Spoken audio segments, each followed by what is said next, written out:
నిత్యము, కన్సిస్టెన్సీ, నిలకడ, స్థిరమైన మనస్సు, ఎప్పుడు ఒకేలాగా ఉండటానికి ప్రయత్నం చేయటం. అది మనుషులుగా మనకు కష్టము, కానీ తప్పదు. కష్టం అనేదంతా మానేసుకుంటే జీవితంలో ఇంకేం మిగలదు. కష్టమైనా సరే తప్పని కొన్ని ఉంటాయి, వాటి కొరకే పూనుకోవాలి. మొదటిది యోబు గ్రంథము 1వ అధ్యాయం, book of Job chapter 1 verse 5. యోబు 1:5. వారి విందు దినములు పూర్తి కాగా యోబు తన కుమారులు పాపం చేసి తమ హృదయంలో దేవుని దూషించరేమో అని వారిని పిలువనంపించి వారిని పవిత్రపరిచి అరుణోదయమని లేచి వారిలో ఒక్కొక్క నిమిత్తమై దహనబలి అర్పించవచ్చును. యోబు నిత్యం అలాగు చేయుచుండెను. కనుక మొదటిది ఏంటంటే యోబు నిత్యము అలాగు చేయుచుండెను. ఎలాగూ నిత్యము చేయాల్సిన మొదటి పని ఏంటంటే బలిపీఠం దగ్గరికి రావాలి. Starting our life daily with the alter. It speaks of submission. అది తగ్గింపును, విధేయతను మన జ్ఞాపకం చేస్తుంది. యోబు చాలా గొప్పోడు. ఆయన పేరు ఉచ్చరించడానికి కూడా మనం యోగ్యులం కాదు. ధనవంతుడు, అందమైనవాడు, ఆస్తిపాడు, బైబిల్లో రాయబడింది. అలాంటి వాడు ఆ దేశంలో ఎవడను, అలాంటి వాళ్ళకు కూడా బలిపీఠం అవసరమా? అలాంటి వాళ్ళు కూడా ఉదయం లేచి దేవుని సన్నిధిలో కనపడాలా? మనం ఎలాంటి వాళ్ళమో మనకు బాగా తెలుసు, పక్కన వాళ్ళకి ఇంకా బాగా తెలుసు. ఎంత నేరమో ఘోరమో ఎంత తక్కువ చెప్తే అంత మంచిది అనుకుంటా. కనుక మనకి ఇంకెంత అవసరము. Altar always brings us into submission. విధేయతలోనికి, తగ్గింపులోనికి తీసుకొని వస్తుంది. ఈ దినాల్లో యవనస్తులుగా మనం నేర్చుకోవాల్సిన మొదట we have to start our day with the altar. ఇక రాసేది అరుణోదయము, ఉదయకాలం. చాలామంది మనలో సూర్యుడు ఎక్కడ ఉదయిస్తాడో తెలియని వాళ్ళు కూడా ఉంటారు యవనస్తులు. ఎందుకంటే they have never seen the sun rising on the eastern origin.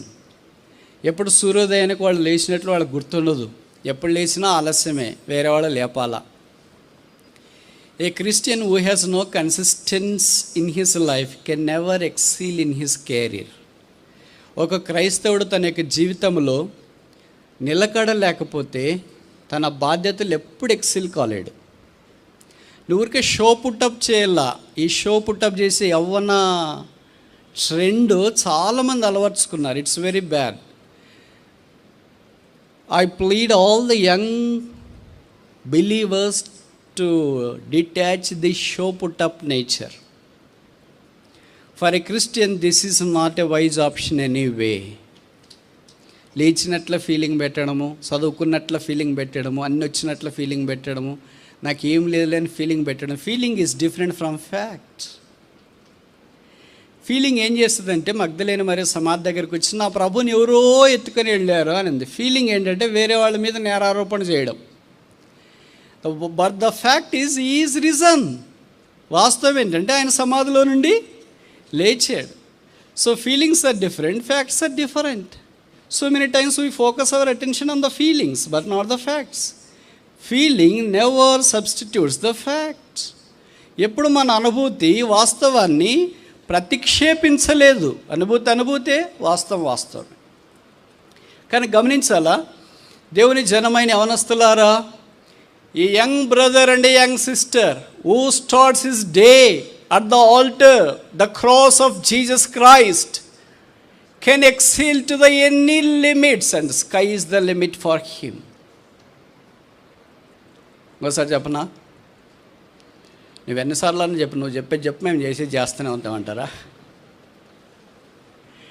నాకు అలా ఉండాలని ఇష్టం లేదు. ఎందుకంటే మేము యవనస్తులుగా ఉన్నప్పుడు మాకు ఈ విషయాలన్నీ ఇంత కూలంకుషంగా సవాల్తో కూడినట్లు చెప్పినట్ల నేను విన్నట్లు నాకు గుర్తులేదు.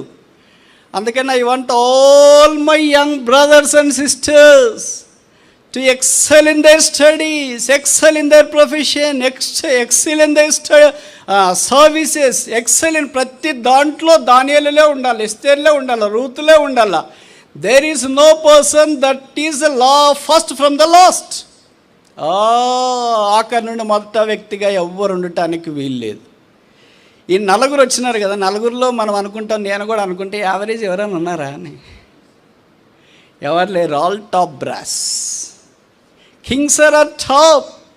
సింహంలో నుండి సింహ పిల్లలు వస్తాయి బిడ్డా. తెలంగాణ భాష వాడతా.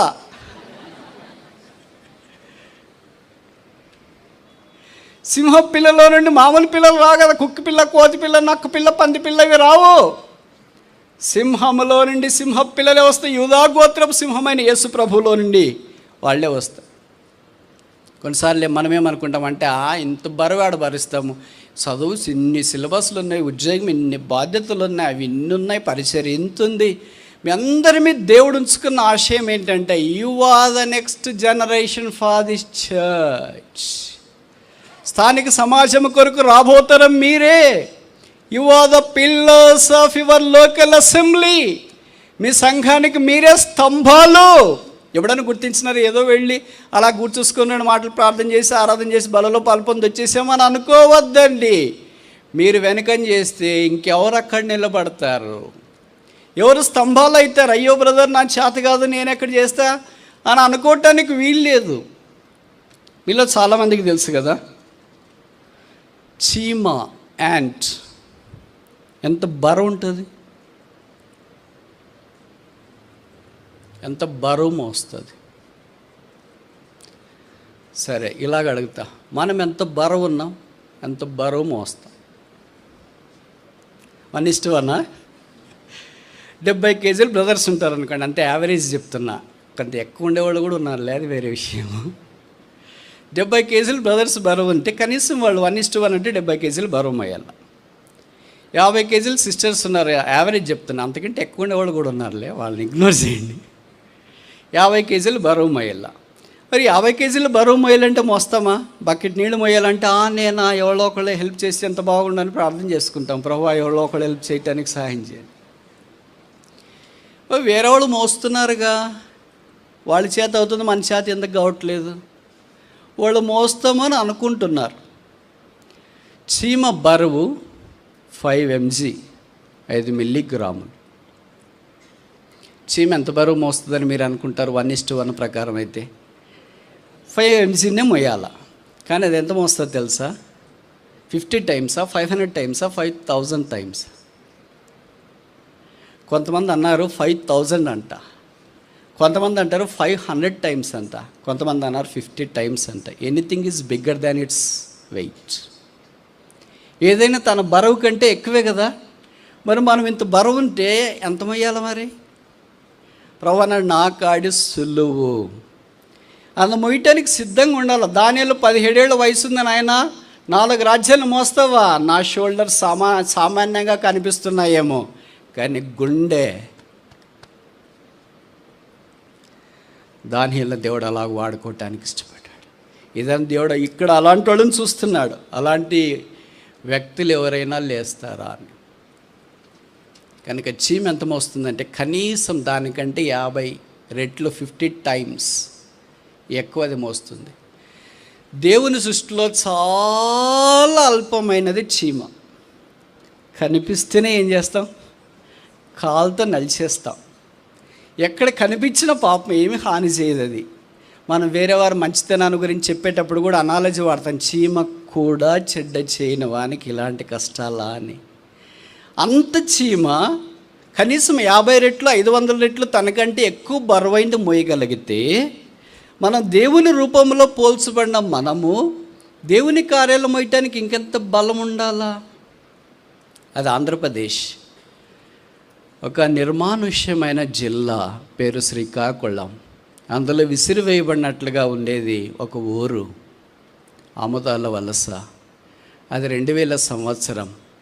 ప్రపంచంలో ఒలింపిక్స్ ఆస్ట్రేలియాలో అందమైన నగరం సిడ్నీలో జరుగుతున్నాయి. అప్పటిదాకా భారతదేశం తరపున ఒక్క మహిళ కూడా ఒలింపిక్స్లో పతకం సాధించలేదు. మహిళా లోకం సాధించలేదు. ఇంకా భారతదేశం ఏం ఏషియన్ గేమ్స్లో వచ్చిన పీటీ ఉషా ఇలాంటి వాళ్ళందరికీ, కానీ ఒలింపిక్స్లో ఎవరు సాధిస్తారా అనుకున్నది. 69 కేజీల అమ్మాయి బరువు. సిడ్నీ 2000లో జరుగుతున్న ఒలింపిక్స్కి వెళ్ళింది. సిడ్నీ అంటేనే తెలియదు, శ్రీకాకుళం జిల్లాలో పుట్టి సిడ్నీకి వెళ్ళడం ఏంటి? ఏ journey from Srikakulam to Sydney. 69 కేజీలు ఉన్న అమ్మాయి 300 కేజీల బరువు అవలీలగా ఎత్తింది. భారతదేశ చరిత్రలో ఒక మహిళ ఒలింపిక్స్లో బ్రాంజ్ మెడల్ సంపాదించింది మొట్టమొదట ఆమె. అమ్మాయి పేరు కరణం మల్లేశ్వరి. ఆమదాల వలస గవర్నమెంట్ కాలేజీలో చదువుకున్నది. మీరు ఎప్పుడైనా ఊహిస్తారా ఒక సామాన్యమైన స్త్రీ అంత దూరం ప్రయాణం చేసి అంత మోయగలిగిందంటే? దేవుని ప్రజలమైన మనము ఆయన బలిపీఠం దగ్గరికి వచ్చి మన జీవితాన్ని ఆరంభించినప్పుడు, నేను భౌతికమైన భారాన్ని గురించి మాట్లాడట్లేదు, ఆత్మీయమైన భారాన్ని గురించి మాట్లాడుతున్నాను. దేవుడు మీ స్థానిక సంఘం విషయమై నీ మీద భారం ఉంచాడేమో, మీ కాలేజీ విషయం భారం ఉంచాడేమో, మీరు వెళుతున్న ఇన్స్టిట్యూట్ విషయం మీకు భారం ఉంచినాడేమో. భారం మోసుకోవటానికి భుజస్కంధాలు రెడీనా? 69 కేజీల బరువు ఉన్న అమ్మాయి 300 పైచిలకు కేజీల బరువు ఎలాగ మోసింది? మనం బకెట్ కూడా మొయ్యలేమే. మనం మొదట నెగిటివ్ ఫీలింగ్ క్రియేట్ చేసుకున్నాం. ఈ బకెట్ నిండా నీళ్ళు నేను ఎక్కడ మోస్తా, నేను అమ్మాయి కదా అంటే నువ్వు ప్యాసివ్ అయిపోయినావు. ఎందుకు నేను ట్రై చేయకూడదు, ఎందుకు నేను ప్రయత్నించకూడదు? వాళ్ళ చేత అయితే నా చేతి ఎందుకు కాదు అని బకెట్ ప్రయత్నిస్తే 2 బకెట్లు 3 బకెట్లు 4 బకెట్లు బియ్యం బస్తా. ఆ తర్వాత వెయిట్ లిఫ్టింగ్. ఆత్మ సంబంధమైన జీవితంలో నిత్యము యోబు అలా భారం తీసుకోవటానికి ఇష్టపడిన వ్యక్తి కనుక దీనికి మనం ఒక పేరు పెడదామా? సబ్మిషన్. విధేయత కలిగిన వ్యక్తి, తగ్గింపు కలిగిన వ్యక్తి.